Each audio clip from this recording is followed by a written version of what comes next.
اللہ کریم سب سے بڑا ہے۔ نبی اکرم نور مجسم صلی اللہ تعالی علیہ وسلم اللہ کے محبوب مطلق ہیں۔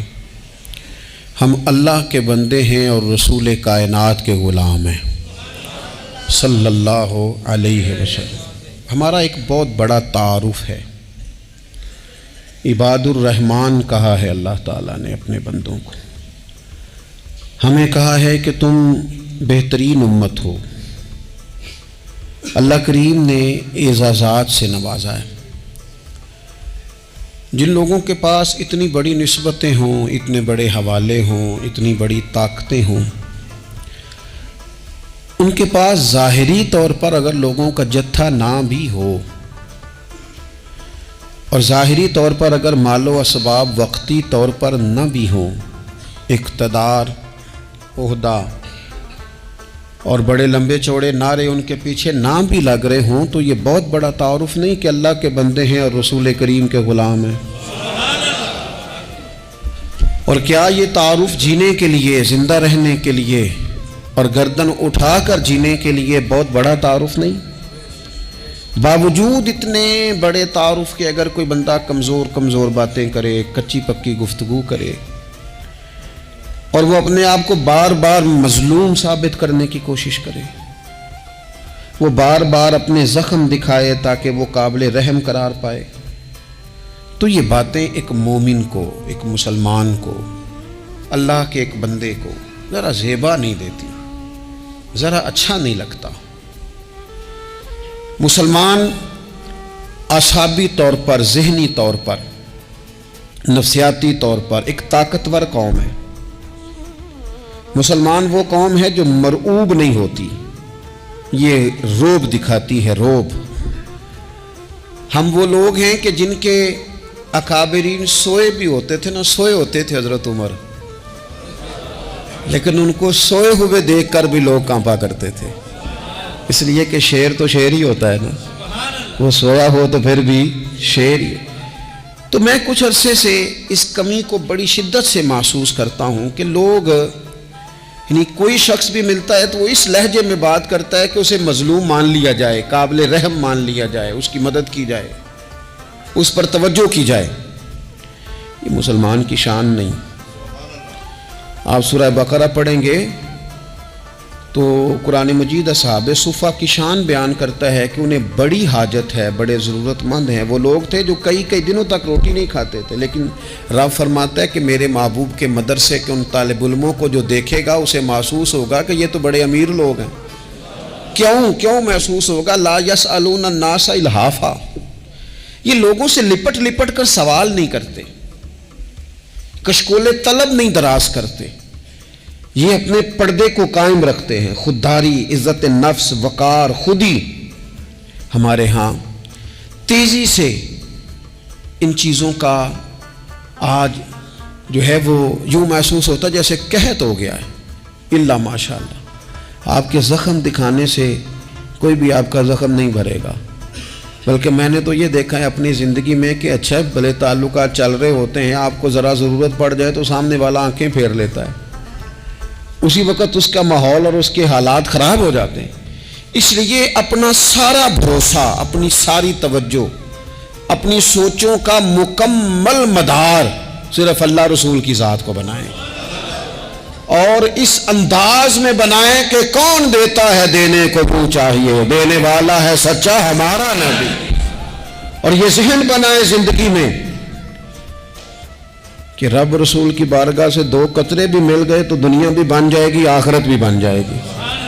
اس لیے ادھر ادھر دیکھنا تھوڑا کم کریں۔ اور بالخصوص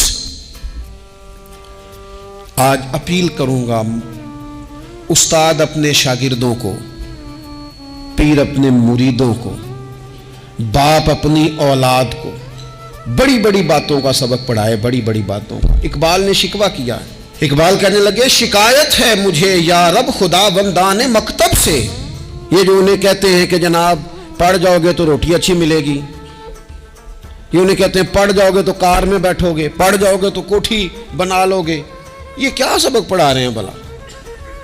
ان کو تو تم بڑے بڑے باتیں بتاؤ، انہیں کہو پڑھو گے تو دنیا میں حضور کے دین کا انقلاب برپا کرو گے، تم ان کہو کہ تم پڑھو گے تو تم ایک پورا ملک چلاؤ گے، تم انقلاب برپا کرو گے، اٹھ باندھ کمر کیوں ڈرتا ہے، پھر دیکھو خدا کیا کرتا ہے۔ اقبال کہنے لگے یہ تم کیا سبق پڑھا رہے ہو کہ روٹی صحیح مل جائے گی، چندہ اکٹھا کرنے کا طریقہ آ جائے گا؟ کہنے لگے شکایت ہے مجھے یا رب خدا وندان مکتب سے، سبق شاہی ہے اور بچوں کو دے رہے ہیں خاک بازی کا۔ اڑنے والی تعلیم تھی اور یہ انہیں رینگنے کا سبق پڑھا رہے ہیں۔ تگڑی تگڑی باتیں بچوں کو سکھاؤ، تگڑی تگڑی۔ یہ پھر سارے نہ ڈھونڈتے پھریں کہ وہ فلانا جو ہے نا چاچا امیر ہے تو ماموں امیر ہے تو فلانی خالہ باہر ہے تو فلانا ذرا مہربانی، کوئی بھی نہیں مہربانی کرتا۔ مہربانی جب بھی کرتا ہے یا خدا کرتا ہے یا مدینے والے محمد مصطفیٰ کرتے ہیں۔ اپنی توجہات کبھی بچوں کو دیکھیں، حضرت لقمان اپنے بیٹے کو کیا کہتے ہیں؟ کہتے ہیں یا بنی اقم الصلاۃ وامر بالمعروف وانہی عن المنکر۔ حضرت لقمان اپنے بیٹے کو سمجھاتے ہیں، کہتے ہیں اے بیٹا نماز قائم کرنا، لوگوں کو بھلائی کا حکم دینا، برائی سے منع کرنا، وَاصْبِرْ عَلَىٰ مَا أَصَابَكَ، اور جب مصیبت پہنچے تو صبر کرنا، ادھر ادھر رونا دھونا نہ کرنا۔ نماز پڑھنا، بھلائی کا حکم دینا، برائی سے منع کرنا، اور اگر کوئی مصیبت پہنچے تو اس پر صبر کرنا۔ کتنے کام ہو گئے؟ 4۔ ایک نماز پڑھنی ہے، ایک بھلائی کا حکم دینا ہے لوگوں کو، ایک برائی سے، اور اگر کوئی مشکل آئے تو کیا کرنا ہے؟ ان ذالک من عزم الامور۔ فرمایا بیٹا یہ بڑی ہمت والے کام ہیں، ہمت والے کام کرنا، ہمت والے، طاقتیں اپنی قائم رکھنا، کمزور نہ پڑنا، لوگ تمہارے آنسو نہ دیکھیں، کوئی تمہیں تڑپتا نہ دیکھے۔ چھوٹا چھوٹا زخم لے کر لوگ سگنل پہ کھڑے، چھوٹی چھوٹی مجبوریاں لے کر لوگ مانگنے کے لیے دروازوں پر کھڑے ہیں۔ امت مسلمہ کا یہ مزاج نہیں، یہ وقار نہیں، یہ انداز نہیں۔ ہم تو بانٹنے والے لوگ ہیں۔ چلے مشکل آ جاتی ہے، زندگی میں ضروریات پڑ جاتی ہیں، قرضہ صحابہ بھی لے لیا کرتے تھے، لیکن یہ جو لہجے آج ہم نے اختیار کر لیے، کمزور ہو جانا، کچا پڑ جانا، غریبی کا رونا، یہ انداز اہل ایمان کا۔ بچوں کو طاقتور ہونا چاہیے۔ میرے نبی کریم صلی اللہ تعالی علیہ وآلہ وسلم نے نا ارشاد فرمایا، ایسا نہیں ہے کہ کوئی بندہ کمزور ہے تو وہ ناپسندیدہ ہے، یہ نہیں فرمایا کہ جو بزدل ہے تو وہ بڑا کوئی کٹا ہوا آدمی ہے، لیکن حضور فرماتے ہیں، صحیح مسلم میں حدیث موجود ہے، حضور فرمانے لگے طاقتور مسلمان نا اللہ کی نظر میں بزدل مسلمان سے زیادہ پیارا ہے۔ طاقتور ہے نا، اس کی شان زیادہ ہے۔ یہ جو با ہمت ہے، با حوصلہ ہے، جس کے اعصاب مضبوط ہیں، یہ رب کریم کی بارگاہ میں باوقار ہے، اللہ کے حضور اس کی قدر ہے۔ اور حضور علیہ الصلوۃ والسلام صحابہ کو دعائیں سکھایا کرتے تھے، اور تعلیم امت کے لیے خود بھی حضور وہ دعا فرمایا کرتے تھے، کہتے تھے اے اللہ بزدلی سے بچا، کنجوسی سے بچا، اے اللہ اس بڑھاپے سے بچا جو انسان کو بڑا پریشان کر دے۔ حضور دعائیں مانگا کرتے تھے۔ دیکھیں بیمار انسان ہو جاتا ہے، اگر وہ سوچے نا رب کی طرف سے ہے تو پھر بیماری کا لوگ بڑا مزہ لیتے ہیں، کیونکہ جب بندہ بیمار ہوتا ہے تو نفسانی خواہشات ساری ختم ہو جاتی ہیں۔ اور میں اکثر دوستوں سے کہتا ہوں کہ بعض چیزیں ایسی ہیں جو وجد میں لے آتی ہیں بندے کو، اگر وہ غور کرے تو۔ آپ یہ حدیث پاک سنیں، حضور علیہ السلام نے فرمایا بیمار کے ساتھ ضد نہ کرو کہ ضرور کھا، ضد نہ کرو، اس لیے کہ اللہ اسے کھلا بھی دیتا ہے، پلا بھی دیتا ہے۔ اب جب کسی کو پتہ چلے کہ میں بیمار ہوں تو رب مجھے کھلا پلا رہا ہے تو مجھے بتائیے بیماری کتنی پیاری لگے گی، بیماری میں کتنا سرور آئے گا۔ پھر تو انسان ہمیشہ چاہے گا کہ مجھے وہ چیزیں ملیں جو مجھے اللہ تبارک و تعالیٰ کی بارگاہ کے قریب کر دیں۔ دوسری بات یہ ہے کہ میدان میں جب انسان اترتا ہے نا تو اسے ایک بات اپنے ذہن میں رکھنی چاہیے کہ جیت اور ہار یہ اللہ تعالیٰ کے دست قدرت میں ہے، لیکن جب وہ لڑے تو جیتنے کے لیے لڑے۔ ہمارے ہاں نا بہت سارے لوگ لڑنے سے پہلے ہی ہارے ہوئے ہوتے ہیں، میدان میں نکلنے سے پہلے ہی وہ کمزور باتیں کر رہے ہوتے ہیں، ابھی سفر شروع نہیں ہوتا وہ کہہ دیتے ہیں نہیں جناب آپ کی بات تو ٹھیک ہے پر کیسے ہوگا، کیوں کر ہوگا، لوگ تو آج کل چلتے ہی نہیں، بڑے مسئلے خراب ہیں۔ اور پھر کچھ لوگ ایسے ہیں جن کی باتیں سن کر بندے بیک گیئر لگا لیتے ہیں، اور میں نے دیکھا باتیں کرنے والے وہیں رہتے ہیں اور کام کرنے والے کہاں سے کہاں چلے جاتے ہیں۔ یہ یقینی نہیں کہ جیتیں گے، لیکن جب میدان میں اترے نا تو پھر ہمیشہ جیتنے کے لیے اترے۔ کوشش کریں کہ میں نے اس انداز میں نکلنا ہے کہ میں نے نہ جیتنا ہے۔ حضرت مولا علی شیر خدا کرم اللہ تعالی وجہ الکریم سے کسی بندے نے پوچھا حضور آپ ہر میدان میں کامیاب کیوں رہتے ہیں؟ فرمانے لگے جیت ہار تو رب کریم کے دست قدرت میں ہے، لیکن جب میں اترتا ہوں نا میدان میں تو میں دشمن دیکھ کے پہلے ہی فیصلہ کر لیتا ہوں کہ میں نے اس کے پیٹ میں خنجر مارنا ہے کہ گلے پہ، میں جیتنے کے لیے میدان میں اترتا ہوں۔ تو آپ دیکھ لینا دیواریں ہلتی رہتی ہیں اور در کانپ جاتا ہے، علی کا نام سن کر اب بھی خیبر کانپ جاتا ہے۔ کیوں کہ کہتے ہیں میں ذہن بنا لیتا ہوں کہ میں اسے کاٹ کے لاؤں گا، میں ڈرتا اور سہمتا ہوا میدان میں نہیں اترتا۔ ذہن ہوتا ہے کہ آج لڑوں گا تو جیتوں گا، آج میں دیکھیں میں کیا کرتا ہوں۔ حوصلہ نہیں پیدا کر پا رہے بچوں میں، کچھ بچے بھی اللہ خیر کرے عزم و ہمت والے لوگوں کے پاس بیٹھتے نہیں، اور دوسرا ہم اپنے بچوں کا کسی کو آئیڈیل بھی نہیں بننے دیتے۔ بچے کسی کا نام لیتے ہیں تو ہم کہتے ہیں پتر چھاڑ پر یہ دور ہی نہیں ہے۔ ہم کوئی ایسا ذوق، کوئی مزاج، کوئی طبیعت پیدا ہی نہیں ہونے دیتے۔ کچھ آنے والی نسل کا مزاج ہے کہ وہ اٹھنا نہیں چاہتی، بیٹھنا نہیں چاہتی، چلنا نہیں چاہتی، وہ چاہتی ہے میں لیٹی رہوں، موبائل میرے ہاتھ میں رہے، باقی سارے کام ریموٹ کنٹرول ہو۔ جب انسان دیکھیں نا، ایک ڈاکٹر صاحب کے پاس ایک دفعہ میں گیا تو ایک مریض کو وہ سمجھا رہے تھے، اسے کہہ رہے تھے کہ تو تھوڑی ورزش بھی کیا کر، تھوڑی ورزش بھی کیا کر، اور ساتھ انہوں نے بڑی اچھی بات کی، کہنے لگے اللہ تعالیٰ نے نا جسم میں جوڑ بنائے ہیں، یہ گھٹنے ہیں، یہ کونیاں ہیں، اللہ نے جوڑ بنائے ہیں، اسی لیے تو بنائے تھے کہ تھوڑی ان کو حرکت بھی دی جائے، لیکن اگر آپ ان جوڑوں کو حرکت ہی نہیں دیں گے تو یہ تو زانگالود ہو جائیں گے۔ تو کام زندگی میں عزم کے ساتھ، ہمت کے ساتھ، اور سب سے بڑی مضبوطی یہ ہے کہ آپ یہاں سے مضبوط ہوں، آپ اعصابی طور پر مضبوط ہوں۔ یہ جو کمزوری ہے نا، ذہنی کمزوری، میں نہیں پسند کرتا کہ مطلب خواتین بچوں کو اس لیے ڈرائیں کہ بیٹا او ہو بلی آ گئی ہے۔ وہ بلی کیا ہوتی ہے جی؟ لیکن جو خواتین حج بھی بچوں کو بلی سے ڈرائیں گی، اچھا اس کو ڈرا بلی سے رہی ہوتی ہیں اور ساتھ کہہ رہی ہوتی ہیں ماما کا شیر، جی آپ کا شیر بلی سے ڈرتا ہے، یہ اماں کا شیر بلی سے ڈر رہا ہے، آپ نے اس سے بلی سے ڈرا دیا اور نام شیر رکھ دیا ہے۔ یہ کیسا شیر ہے کہ جو بلی آتی ہے تو بھاگ جاتا ہے؟ یہ ماحول مطلب متضاد ہے۔ یہ کاکروچ دیکھ کر چیخیں مارنا نا، یہ برگر فیملی ہونے کی علامت ہے۔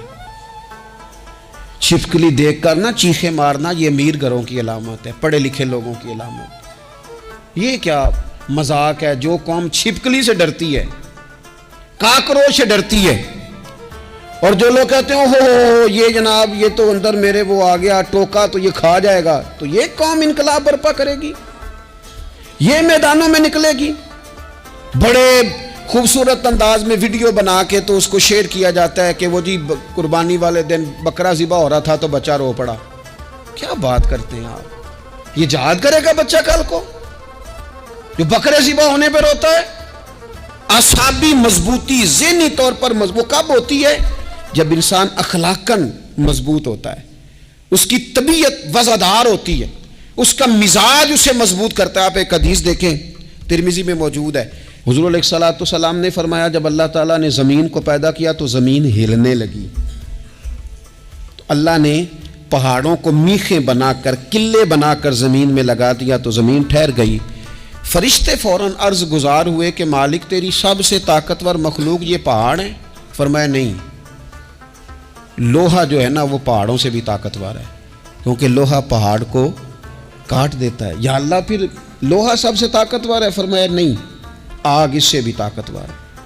کیا آگ سب سے طاقتور ہے؟ تو فرمایا نہیں، پانی بھی ہے۔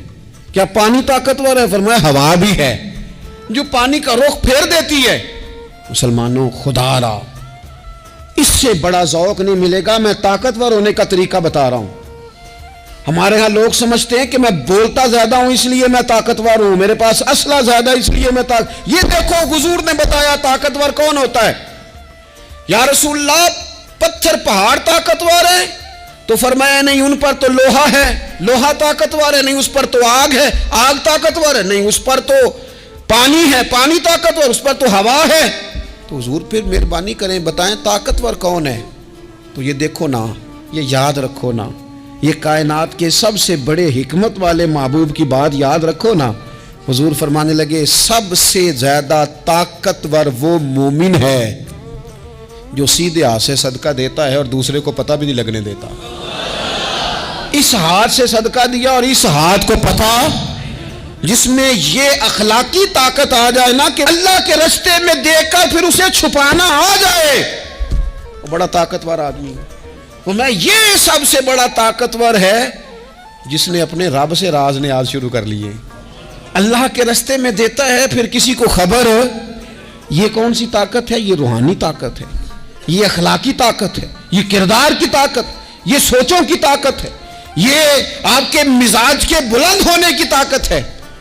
لیکن اگر مسجد میں ٹائلیں لگوا کر بھی ایک ٹائل پہ نام لکھوا لیا ہے، اگر کہیں تعاون کر کے بھی کہا میرا ذکر کرو، کوئی خدمت کر کے کہا میرا نام لو، پھر آپ کمزور ہیں، پھر آپ طاقتور نہیں ہیں، پھر آپ نے بزدلوں جیسا کام کیا، پھر آپ نے وہ رنگ اختیار کیا ہے جو شاید آپ کو ذہنی طور پر بڑی کوفت میں مبتلا کر دے۔ تو اعصابی طاقت، اعصابی قوت، آپ دیکھیں حضرت صدیق اکبر رضی اللہ تعالیٰ عنہ، حضور نے تربیت کی تھی نا۔ میں ذمہ داری سے کہتا ہوں کہ تعصب کی اینک نہ کسی نے پہنی ہو، ورنہ کائنات میں عشق کی داستان ختم ہو جاتی ہے جناب صدیق اکبر پر۔ جو پیار انہوں نے مدینے والے محبوب سے کیا ہے کوئی کر ہی نہیں سکتا۔ اور ہر وقت کی جدائی، ہر وقت کی، یعنی بیٹھے بیٹھے نا حضور کے وصال کے بعد بیٹھے بیٹھے حضرت صدیق اکبر اٹھ کے نا تو ایک رستے پہ چلنا شروع ہو گئے۔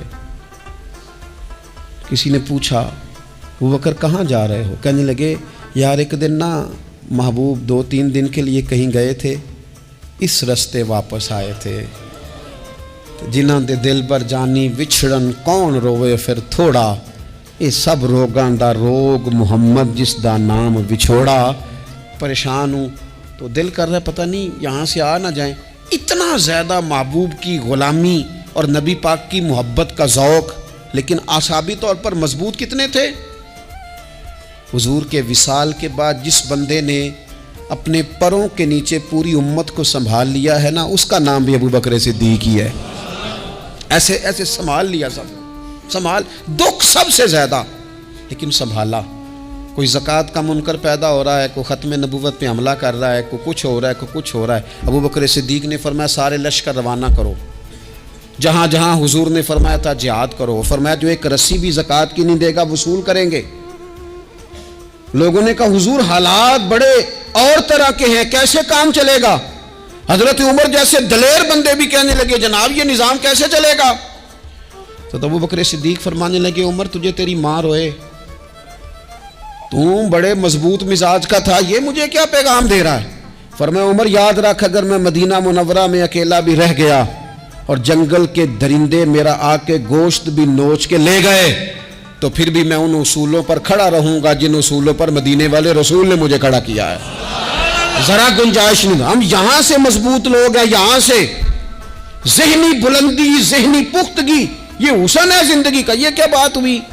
پرسوں فیصلہ کوئی اور تھا، سویرے پروگرام کوئی اور بن گیا، کل فلانے کا مرید تھا آج مجھے فیض نہیں ملا ادھر جا رہا ہوں، پرسوں فلانے کو استاد بنا بیٹھا تھا آج میرا پروگرام بدل گیا ہے، کل میری سوچیں اور تھیں آج میری سوچیں اور ہیں۔ جو قوم ساری زندگی تعین ہی نہ کرے وہ کام کیسے کرے گی؟ جو رستے کا آغاز ہی نہ کرے وہ منزل پر کیسے پہنچے گی؟ تو کمزور باتوں سے نکلیں، بزدلانہ سوچوں سے باہر آئیں، طے کریں زندگی میں یہ کچھ ہم نے کرنا ہے۔ میں نے کہا ہے نکلیں میدان میں جیتنے کے لیے، پھر رب کی مرضی ہے، پھر اللہ کی مرضی ہے۔ ساری زندگی صحابہ پر قرض رہا، قرضے بھی رہے، خدمتیں بھی ہوتی رہی، جہاد بھی ہوتے رہے، ڈیوٹیاں بھی ہوتی رہیں, سارے کام ہی ہوتے رہے. ہمارا یہ مزاج ہے, ایک دو کھا گیا ہے ساری خوشیاں ہی گئیں, بس سارا کچھ ختم کر بیٹھتے ہیں. تو تھوڑی سی نا مضبوط دیکھیں. اچھا یہ حضرت ابو بکر کا حال ہے, تو جناب عمر کی کیفیت کیا ہے؟ کلمہ پڑھتے ہی حضرت عمر نے فرمایا یا رسول اللہ, جب آپ سچے, قرآن سچا, اسلام سچا, تو چھپ کے نماز پڑھنے کا کیا مطلب ہے؟ فرمایا ابھی تعداد ہی کوئی نہیں, 40 تو مسلمان ہیں. عرض کی حضور مہربانی کریں نا, آپ صرف اجازت دیں. 20 لوگوں کی صفیں بنا دی گئیں. ایک صف کے آگے حضرت عمر ہیں, ایک صف کے آگے حضرت امیر حمزہ ہیں. جناب عمر کہنے لگے چونکہ آپ اللہ کے رسول ہیں تو لہذا نماز بھی آج اللہ کے گھر میں ہی پڑھی جائے گی. تو حضرت عمر بیت اللہ شریف کے بیچ کھڑے ہو کے نعرہ لگاتے ہیں, فرماتے ہیں میں عمر ہوں, تم مجھے بھی جانتے ہو, میرے باپ کو بھی جانتے ہو, تم میرا قبیلہ بھی جانتے ہو, میں نے پڑھ لیا ہے محبوب کا کلمہ. اب جس نے بچے یتیم کرانے ہو اور اپنی بیوی بیوہ کرانی ہو وہ آئے اور مجھے روکے. یہ محبوب اللہ کے ہیں اور گھر بھی اللہ کا ہے, تو نماز بھی آج اللہ کے گھر میں ہی پڑھی جائے گی. جب تک انسان یہاں سے طاقتور نہیں ہوتا. پھر بات آئی سیدنا عثمان غنی کی. میں پہلا وہاں اونا رنداں تو جنہیں کھلی بغاوت کیتی ہے, پورا قبیلہ اور طرف ہے. عثمان تیرے گھر میں مال ہے, دولت ہے, وزاداری ہے, لوگ سارے کیا کریں گے, والد مخالف, چچا مخالف. حضرت عثمان غنی جیسے آدمی کو پکڑ کے باندھ دیا گیا گھر میں. پر عثمان غنی کہنے لگے میں ان بزدلوں میں سے نہیں ہوں جو محبت بھی کریں اور اظہار بھی نہ کر سکیں, جو دعویٰ بھی کریں اور پھر ان کے اندر طاقت اظہار بھی نہ ہو. فرمایا تم جتنا باندھ سکتے ہو باندھ لو, تم اپنی دولتیں, حکومتیں اور اپنا جاہ و جلال سنبھال کے رکھو, ہم نے تو غلامی کا فیصلہ کر لیا ہے. اور پھر کی غلامی انہوں نے. اور جہاں تک بات ہے شیر خدا حضرت علی المرتضیٰ کی, حضرت علی المرتضیٰ شیر خدا کا تو یہ حال تھا کہ ساری زندگی میدان میں رہے. ایک دن حضور نے صرف فرمایا کہ آج آپ کو نہیں لے کے جانا, آپ تھوڑا نا میرے نائب بن کر, حضور کسی نہ کسی کو نائب بنا کے مدینے میں چھوڑ کے جائے. ایک دن صرف کہا نہیں لے کے جانا. تو حضرت مولا علی رونے لگے, کہنے لگے حضور میں بچوں کے بیچ رہوں, عورتوں کے بیچ رہوں, میری تلوار کو زنگ لگ جائے گا. حضور مجھے تو گھوڑے پہ بیٹھنا پسند ہے. اچھا میں آپ کو ایک اور بات بھی عرض کروں, پہلے بھی میں نے کہا تھا پھر کہتا ہوں, کچھ لوگ پڑھے لکھے ہوتے ہیں بہادر نہیں ہوتے. حضرت علی کے علم کا بھی کمال عروج پہ اور بہادری بھی پورے عروج پہ. زندگی نا بہادر لوگوں کی ہوتی ہے. یہ شہاب الدین غوری لیٹے ہیں یہاں سوابا میں, تو کسی نے پوچھا ان سے کہ یار آپ کہاں رہتے ہیں؟ کہنے لگے میں گھوڑے کی پشت پہ ہوتا ہوں. ہمارے بچے بڑی سونی فوٹو بناتے ہیں, ان سے پوچھیں آج کل آپ کیا کرتے ہیں تو کہتے ہیں موبائل چلاتے ہیں. آپ کیا کرتے ہیں؟ ہم فوٹو کھینچتے ہیں. آپ کیا کرتے ہیں؟ کہتے ہیں وہ نا مجھے ایسا عجیب مسئلہ ہے موبائل کا کہ بچوں کی نا مطلب میں کئی دفعہ سوچتا ہوں کہ اگر انہیں کچھ 4 گھنٹے موبائل سے علیحدہ رہنا پڑا نا تو ہو سکتا ہے کہ ان کو ڈاکٹر کو بھی دکھانا پڑ جائے, اتنی کو بری حالت ہو گئی. مجھے ڈھیر سارے دوست کہتے ہیں جی آپ ٹیلی فون پہ ملتے نہیں. میں نے کہا میں پہلے ملا کرتا تھا جب تک لوگوں کی جیب میں موبائل تھا, جب سے لوگوں نے ہاتھ میں پکڑ لیا نا تو پھر تو ایک دن میں 100 نمبر ملتا ہے, تو پھر آپ کیسے موبائل پہ رہیں گے؟ پھر تو ایک ہی کام ہے, یا فون سنیں گے یا کوئی اور کام کریں گے. تو تھوڑی سی ہمت والی زندگی گزاریں. بزدلانہ باتیں, کمزور باتیں ہمارے بچوں کو بھی کمزور کر دیں گی. یہ کچھ نہیں کر سکیں گے. حضرت سیدنا عبداللہ بن زبیر رضی اللہ تعالیٰ عنہ, یہ مدینہ منورہ میں پیدا ہونے والے سب سے پہلے بچے ہیں. حضرت سیدنا ابوبکر صدیق رضی اللہ تعالیٰ عنہ کے نواسے ہیں. حضور کے پھپھو جناب صفیہ کے پوتے ہیں, اور عشرہ مبشرہ صحابی حضرت زبیر بن عوام ان کے بیٹے ہیں. شروع سے ہی بڑے بہادر تھے. ایک دن کچھ بچے گلی میں کھیل رہے تھے تو ایک شخص نے آ کے نا چیخ ماری, ڈرایا, سارے بچے بھاگ گئے. جناب عبداللہ ابن زبیر کہنے لگے کیوں بھاگتے ہو؟ اب چیخوں سے بھی ڈرو گے؟ واپس آؤ سارے, میں تمہارا امیر ہوں, آؤ ذرا اس پر حملہ کریں. ہم سارے بھاگے اور یہ اکیلا کھڑا رہے. اس پر حملہ کیا, وہ ڈرانے والا خود ڈر کے بھاگ گیا.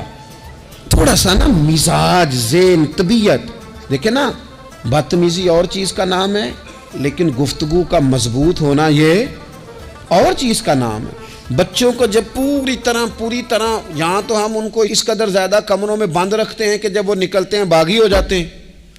یہاں پھر یہ ہوتا ہے کہ ان کے اندر جو صلاحیتیں ہوتی ہیں وہ پوری طرح دب جاتی ہیں. وہ جو کیفیات ہوتی ہیں جو ایک مردانہ وصف میں ہونی چاہیے ان کے اندر موجود نہیں ہوتی. اقبال کہتے ہیں آئین جواں مرداں حق گوئی و بے باکی، اللہ کے شیروں کو آتی نہیں روباہی. اور یہ جو سہمے دوست ہیں نا، بالخصوص غریب طبقے سے، ان سے میں عرض کروں گا کبھی کسی کی گاڑی دیکھ کر مرعوب نہیں ہونا، کبھی کسی کے مہنگے کپڑوں کے روب میں نہیں آنا، کبھی نہیں. حالات کے سہمے ہوئے لوگوں کو بتا دو حالات بدل جاتے ہیں، ایک جیسے نہیں رہتے. کبھی کمزور نہ پڑیں اور جگہ جگہ اپنے دکھ بھی نہ بتائیں، جگہ جگہ اپنے دکھ نہ بتائیں. ہمت کریں. وہ ایک شاعر نے کہا تھا کہ با ہمت لوگ کبھی ہارا نہیں کرتے، یہاں وہ جیت جاتے ہیں یہاں کچھ سیکھ جاتے ہیں. وہ نا میدانوں میں رہتے ہیں. کمزور نہ پڑیں. یہ جو اتنا لمبی لسٹ بن گئی ہے نا، اتنی لمبی لسٹ مانگنے والوں کی، اتنا لمبی فہرست ہو گئی ہے ہر سگنل پہ، ہر چوک میں، ہر رش والی جگہ پہ. یہ بتاتی ہے کہ لوگ اس کو آر ہی نہیں سمجھتے، کمزوری نہیں سمجھتے، طاقت والا مزاج. حضرت عمر بہادر تھے تو بہادر لوگوں کو پسند بھی بڑا کرتے تھے. حضرت عبداللہ ابن زبیر چھوٹے تھے، بچوں کے ساتھ کھیل رہے تھے، اور یہ وہی حضرت عبداللہ ابن زبیر ہیں جو بعد میں امام حسین کے قاتلوں کے سامنے ڈٹ کے کھڑے ہو گئے اور انہوں نے اعلانیہ ان لوگوں کا بائیکاٹ بھی کیا اور ان لوگوں کے ساتھ صف آرا بھی ہوئے. حضرت عبداللہ ابن زبیر اور فرماتے ہیں کہ میری ماں 90 سال سے زیادہ عمر تھی حضرت اسماء بنت ابی بکر کی. جب میں نے انہیں کہا نا اماں وقت آ گیا ہے شہادت کا، تو میری اماں مجھے کہنے لگی پتر میدان میں رہنا. میدان میں بکرے کو ذبح ہوتے وقت تکلیف ہوتی ہے، جب اس کی کھال اتاری جائے پھر کوئی تکلیف نہیں ہوتی. ایسے ہی کمزور نہ پڑنا. ہمارے ہاں تو لوگ کہتے ہیں نا پتر اندروں کنڈی لے لا، ساڑی نہیں لڑائی. وہ جب ہمارے گھر آگ آئے گی پھر اسے ہم بند کریں گے، ابھی نہ تو بالکل باہر نہ نکلنا. کیسے قوم آگے بڑھے گی؟ جرتیں کیسے پیدا ہوں؟ اور جو کچھ کہہ نہیں سکتے وہ منوائیں گے کیسے؟ جو بات کرنے کی طاقت نہیں رکھتے وہ اپنا منوائیں گے کیسے؟ حضرت عبداللہ ابن زبیر رضی اللہ تعالیٰ عنہ اپنے دوستوں کے ساتھ گلی میں کھیل رہے تھے، جناب عمر فاروق آ گئے. حضرت عمر فاروق کا جلال تھا، بچے ان کو دیکھ کے دوڑ گئے. حضرت عبداللہ ابن زبیر کھڑے ہیں. حضرت عمر قریب آئے، کہنے لگے پتر آپ کیوں نہیں دوڑے؟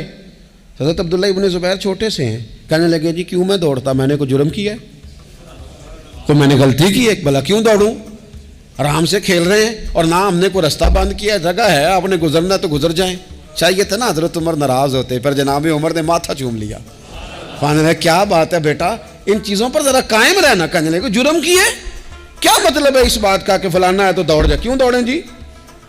تو ہم نے جو قوم کو سکھانا شروع کیا ہے نا، لیکن فقر اور چیز ہے، درویشی اور چیز ہے، سادگی، لیکن ظلم سہنا اور چیز ہے. دنیا میں قتیل اس سا منافق نہیں کوئی جو ظلم تو سہتا ہے بغاوت نہیں کرتا. اپنی زندگی میں عزم کو، ہمت کو، نظریے کو بلند کریں، مظلومانہ مزاج نہ پیدا کریں، بلا وجہ دکھ سنا کے اپنے آپ کو کمزور نہ کریں. یاد رکھیں اگر ہم اپنے دکھ کسی کو سنا رہے ہیں اور اپنے آپ کو بڑا غریب ثابت کر رہے ہیں تو ایسا نہ ہو کہ ہمارے بچے اس کا برا اثر لے جائیں. خودداری سے جینا سکھائیں، عزت نفس سکھائیں. ہر وقت گھر کے اندر، کلاس کے اندر، اپنے دوستوں کی جمعیت کے اندر کمزور باتیں نہ کریں، رو دھو کے وقت نہ گزاریں. رونے سے بھی رات گزر جاتی ہے، ہنسنے سے بھی رات گزر جاتی ہے، ناشکری سے بھی دن بیت جاتا ہے اور شکر سے بھی. لیکن بس بات اتنی ہے کہ شکر والوں کا ذرا صحیح بیت جاتا ہے، ہنسنے والوں کا ذرا صحیح بیت جاتا ہے. زندگی میں عزم کے ساتھ، ہمت کے ساتھ لوگ جس حال میں مرنے کی دعا کرتے ہیں، معاذ اللہ، لوگ جس حال میں مرنے کی دعا کرتے ہیں، ہم نے اس حال میں جینے کی قسم کھائی ہے. اللہ تعالی ہمیں سمجھنے کی توفیق عطا کرے. آخر دعوانا ان الحمدللہ رب العالمین.